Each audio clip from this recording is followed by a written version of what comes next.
하실 말씀은 요한계시록 3장 1절에서 6절까지의 말씀입니다. 요한계시록 3장 1절에서 6절까지의 말씀에는 사대교회에 관한 이야기가 나옵니다. 사대교회가 있었던 지역은 금광이 있었던 지역입니다. 그만큼 물질적으로도 풍요한 삶을 살았던 지역이 바로 사대교회였다라고 하는 것이죠. 물질적인 풍요가 가지고 오는 장점도 있지만 단점 중에 하나는 그 물질적인 풍요로 인하여서 하나님과의 관계가 점점 멀어진다라고 하는 것이죠.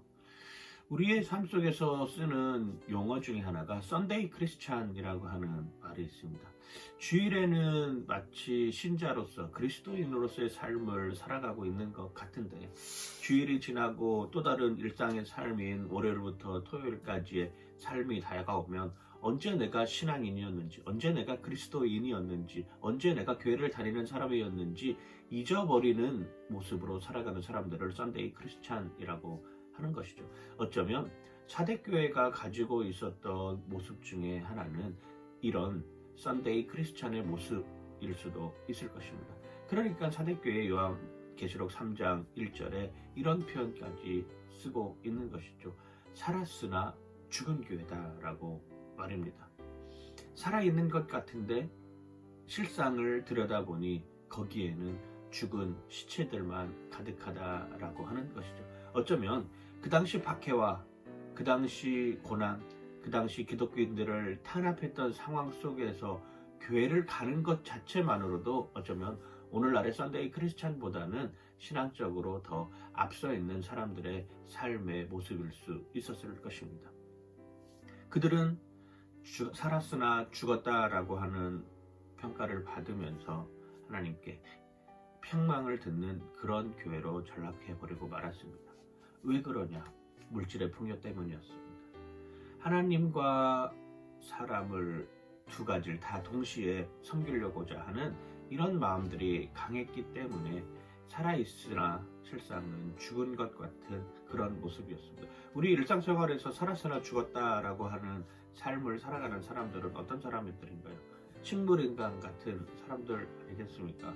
몸은 아직 심장은 뛰는데 내 뇌는 작동하지 않고 그냥 중환자실에 혼자 누워서 아무것도 할 수 없는 상태에 이르는 사람들, 이런 사람들을 어쩌면 살았으나 죽은 사람이라고 표현하기도 합니다.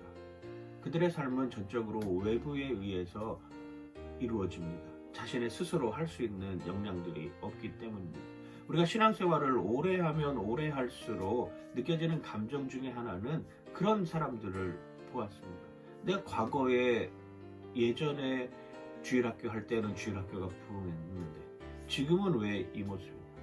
근데 과거의 청년들은 신앙의 열정을 가지고 하나님 앞에 전적으로 헌신하는 사람들이 많았는데 왜 오늘날의 청년들은 그런 모습들이 없냐? 내가 어렸을 적에 신앙생활을 했을 때에는 지금보다도 더 풍성한 삶으로 하나님께 드리려고 했던 것들이 많은데 왜 지금은 없느냐라고 하면서 한탄하는 사람들의 모습을 봅니다.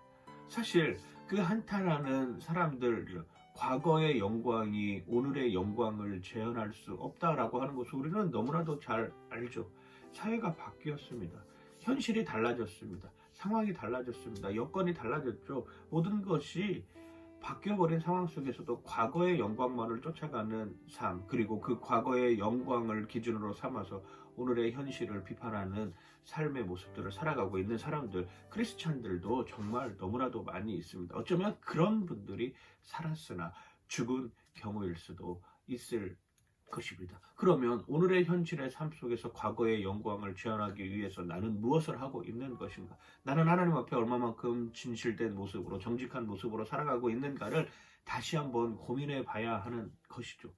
아직도 사대교회는 완전히 다 죽지 않고 남아있는 사람들이 있다라고 하는 것이죠. 그 남아있는 사람들을 통하여서 사대교회가 실상은 살았으나 죽은 것이 아니라 그 죽음 가운데서도 꽃을 피워내는 그러한 역량을 만들어내야 된다라고 하는 것이 우리가 가지고 있는 숙제라고 하는 것이 마른 장작 이론이라고 하는 것이 있습니다.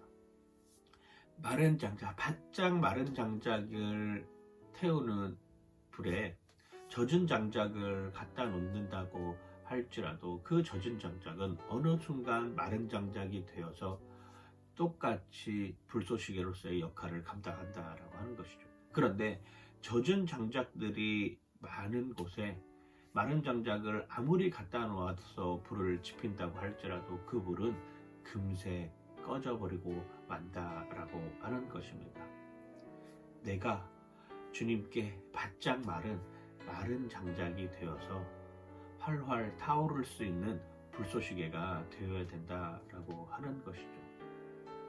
젖은 장작들을 햇빛에 바짝 말려놓아야 된다라고 하는 것입니다. 그것이 다시금 죽음에서 살아있음으로 바뀌는 삶의 모습이라고 하는 것이죠. 귀 있는 자들은 들으라라고 3장 6절에서도 분명히 이야기를 합니다. 살았는데 죽었다. 귀가 있는데 들리지 않는다. 똑같은 표현 아니겠습니까? 내 교만, 내가 살려고 하는 것, 내 주장대로 향하는 것은 살았으나 죽은 것입니다.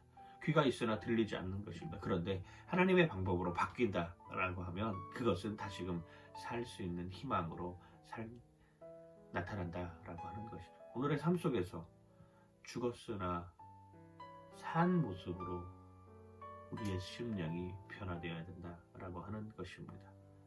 귀가 없어도 예수님의 음성을 들을 줄 아는 이러한 모습으로 우리의 삶을 하나님 앞에 내던지는 여러분들 되시길 주님의 이름으로 간절히 축원하고 축복합니다. 오늘의 한 줄, 우리는 죽었으나 살았습니다. 그렇습니다. 우리는 죽은 존재였습니다. 그러나 주님이 살려주셨습니다. 살았으나 죽은 존재가 아니라 죽었으나 산 존재로서의 삶을 살아가는 오늘 하루의 여러분들 되시길 주님의 이름으로 간절히 축원하고 축복합니다. 파이팅! 하나님 감사합니다. 살았으나 죽은 자로 사는 것이 아니라 죽었으나 산 자로 살게 하여 주시옵소서. 감사드리며 예수님 이름으로 기도드립니다. 아멘.